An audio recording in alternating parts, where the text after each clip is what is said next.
আসসালামু আলাইকুম। কাছের এবং দূরে, ইটালি বা ইটালির বাইরে, আপনারা যে যেখান থেকে আমার এই ব্লগটাই ইউটিউবে দেখবেন, সবাইকে শুভেচ্ছা ও ভালোবাসা। আমি আজকে দ্বিতীয়বারের মতো আবার একটা ব্লগ নিয়ে আসছি। সেটা হলো কিছুক্ষণ আগে বিএফএস গ্লোবালের একটা কঠিন আপডেট আসছে। যে আপডেট আমি দেখে অবাক, যে এক মাসের কিছুদিন বেশি, 1 মাস 10 দিনে বিএফএস গ্লোবালে 70,000 ইমেল গেছে নুলস্তা জমা দেওয়ার জন্য। আপনারা কি ভাবতে পারেন? 1 মাস 10 দিনে বাংলাদেশিদেরই 70,000 শুধু নলস্তায় উঠছে। তো এইটা নিয়ে আজকের ব্লগে কথা বলবো, তাদের নতুন আপডেট নিয়ে।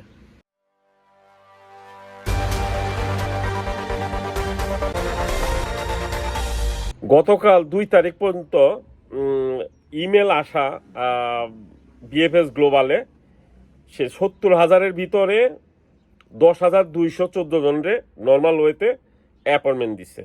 আর মোট 11,822 ফ্যামিলি ভিসা সহ অ্যাপয়েন্টমেন্ট দেওয়ার প্রক্রিয়াটা তারা সম্পন্ন করছে।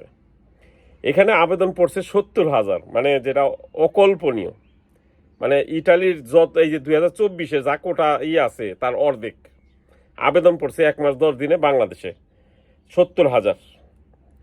এর ভিতরে প্রায় 70,000-এর ভিতরে আমার ধারণা 68,000, না না সরি 58,000, মানে 12,000 হয়তো বা টিকতে পারে, আর বাকি 58,000 প্রায় 60,000-ই বাদ যাবে। কারণ এগুলো ইটালি থেকে দেওয়া জাল, ডুপ্লিকেট, বা মানে যেভাবে হোক আপনাদের কাছ থেকে যেভাবে টাকা হাতিয়ে নেয়। এবং এখানে বলা আছে আর একটা জিনিস, যে অরিজিনাল নুলস্তা হলো যাদের নুলস্তার ভিতরে ভুল আছে, যেমন নামের অক্ষরেও যদি ভুল থাকে, ঠিকানাও যদি ভুল থাকে, যে কোনো জায়গায় সাল, জন্ম তারিখ, পাসপোর্টের যে কোনো যদি একটু ভুল থাকে, সেইটা যদি আপনি সংশোধন না করেন ইটালি থেকে, তাহলে অ্যাপয়েন্টমেন্ট দিবে না জমা দেওয়ার জায়গায়। আপনার নুলস্তা মাইর যাবে না, বাদ হবে না। তবে এইটা ইটালি থেকে আপনি পেপুত্তরা থেকে আবার সংশোধন করলেই আবার জমা দিতে পারবেন। কারণ এইটা নিয়েও ভুক্তভোগী বিএফএস গ্লোবালে প্রচুর পরিমাণ, যাদের ভুল হয়েছে নাম, ঠিকানা, বয়স, বাবার নাম, সব কিছুতে অনেক একটা অক্ষরও যদি ভুল হয়, সেটার জন্য আবার এখানে বিএফএস গ্লোবাল আবার ইটালিতে পেপুত্তরাতে পাঠাইছে যে আপনি যান, ঠিক করে আনেন, তারপর আমরা ভিসা দিব। তো যাদের ভুল হয় তারা জমা না দিয়ে ইটালিতে আবার সংশোধন করে তারপর জমা দিবেন বিএফএস গ্লোবালে। তো বিএফএস গ্লোবালের আপডেটটা অনেক ভালো লাগছে। 1 মাস 10 দিনে তারা এপ্রিলের খুব সম্ভবত 20 তারিখ থেকে শুরু করছিল, মের 19 তারিখ পর্যন্ত স্লট নিল, তারপরে আবার বাড়াইলো। যাই হোক, যেভাবে হোক, এখন মোট 70,000 আবেদন।